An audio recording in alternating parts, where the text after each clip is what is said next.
Welcome back into another episode of the Spaceman 2.0 Phoenix Truth Rising Show. Here to help you grow in the knowledge and wisdom of truth, and the truth will set you free. So we're going to get into part 15 of Creation of Sacred Universe, the incubation of the Phoenix, spiritual story. Happy New Year. Hope you have a wealthy and healthy 2025.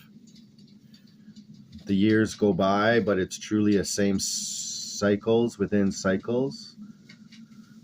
The sun will tell you the time of day it is. The moon, it's actually 13 moons in a year, 28 days, and one rest day, which make up, the moon will tell you what month we're in. And the moon will tell you what day we're in. And the stars will tell you what month we're in. If you look at the North Star, Polaris, and you see the Big Dipper around it, I've noticed over the years, but it actually makes a swastika depending on which season we're in. And it will tell you what season we're in, and therefore which month we're in. And with that being said, let us get on with the true time, which is eternal, your eternal being. Eternal being. When you examine the nature of that pure essence of beauty behind the perfection of both masculine and feminine, you find God. Because at the source, at the core, at the heart of all that is feminine is God. And at the heart and at the core, at the source of all that is masculine is God. The same God, the one, the great spirit. Such is the nature of God. God is indescribably beautiful, indescribably wonderful, indescribably precious, powerful, gentle, real. God is these qualities to such a perfect extent that God's only challenge is to pursue description of such indescribable perfection. So the Great Spirit picks a place in the infinite ocean of space, draws a line, and calls it time. Then, making the first distinction, God says, this line separates everything that happened before I drew this line from everything that happened after I drew this line.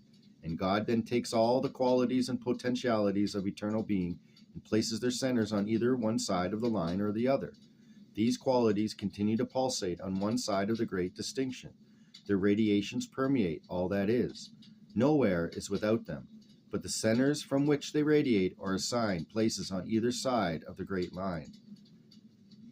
On one side of the line, God designed structures to identify specific locations in the sea of infinite being.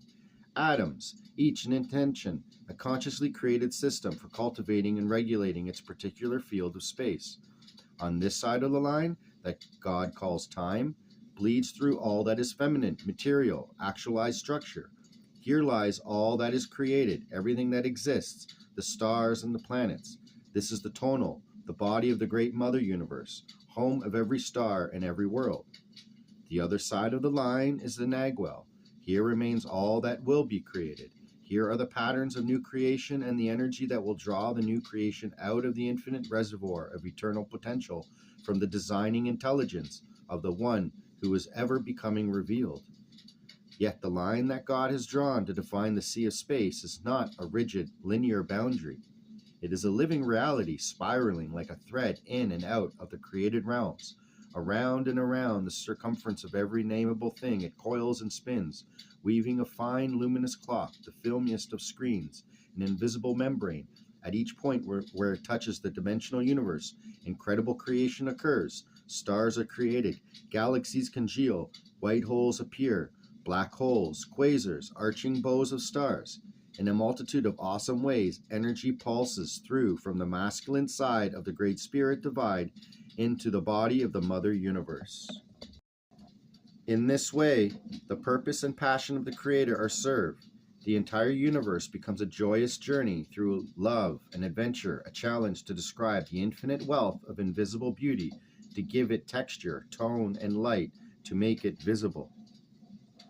Creatures of beauty come into form, not just isolated creatures of beauty, but creatures of beauty each living in a larger landscape of beauty, and not just landscapes alone.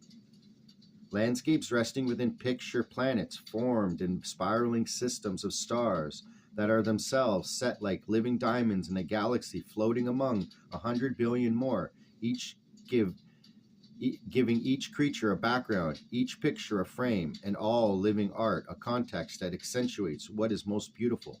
Division into stellar and planetary polarities is the physical mechanism of this awesome creation, the manner in which the infinite potential of God in all its splendor is revealed. Stellar and planetary polarities are not opposites. They are complementary ends of a single vibrational continuum, ends of a unified spectrum that begin back to back at a common point on the great medicine wheel, and then move apart, each to complete nearly, but not quite, the full 180 degrees of their respective halves of the whole. Just short of the meeting, they stop to face each other. 350 degrees of the wheel complete, they pause. Then, allowing the charge between them to build and grow until there comes the spark of lightning that completes the full 360-degree circle of the medicine wheel in the illumination that there clothes you in biological form. There is a design in both matter and energy, just as there is design encoded in the genetic structure of ovum and sperm. The design that enters the Earth's atmosphere on the rays of light from the nearest star calls to the potential of this material world. The stellar stream touches her deepest ocean dreams and sings lovingly to the longing in her soil. The information contained in the elemental forces of the earth mingles with the spirit and formation of the solar wind, as feminine and masculine polarities of the Eternal One play together and interact in the biosphere. Sunlight impregnates the earth. Solar sperm and ocean ovum mingle. The sun teaches the earth his song, and the earth teaches the sun hers. The sun tries to sing her song and laughs.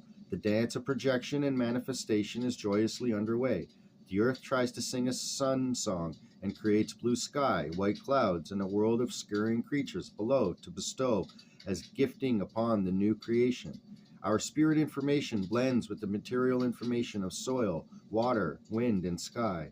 The gestation of the terrestrial child is catalyzed. Creatures rise up on the spiraling winds of our vibrating love. Feeling our song, they live, breathe, and dance out the patterns of our interaction. Spinning in the wondrous beauty of starlight, the earth learns a new image of herself. She releases her rock formations to flow into waving forests, grazing buffaloes, sleeping reptiles, prancing deer in the sun. Particles of her matter are given wing and flutter and sing on the winds of solar spirit. The earth releases who she is to become the life dancing upon her surface, flowing, ever flowing into the blossoming patterns of her potential.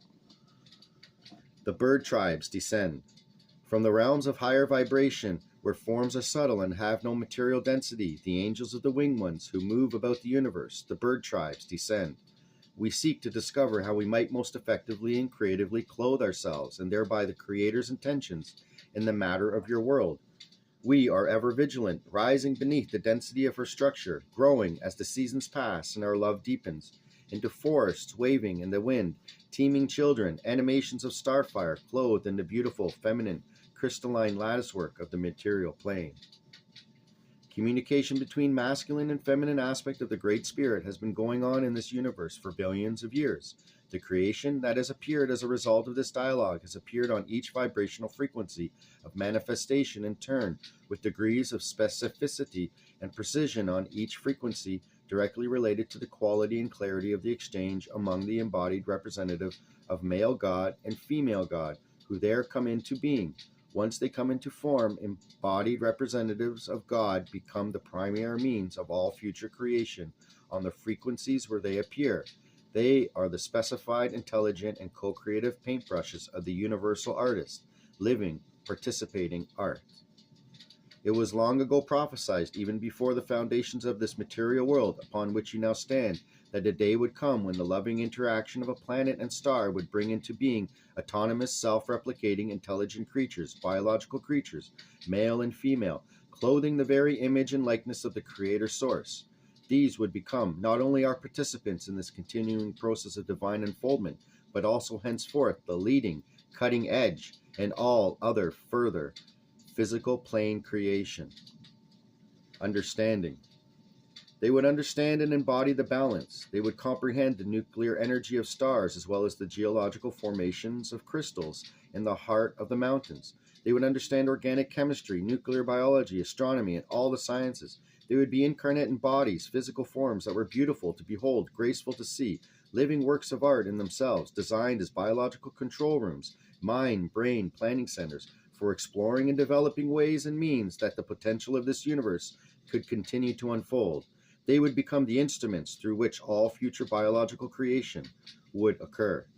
On the level of the Earth in this late 20th century of what you call your present age, there are biological creatures of female and male human form at either side of this profound interface between the masculine and feminine aspects of God.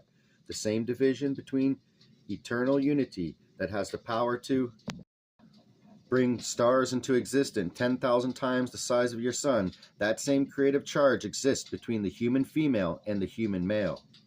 In a healthy state, the power of this creative energy is immense. Note, I did not say sexual energy.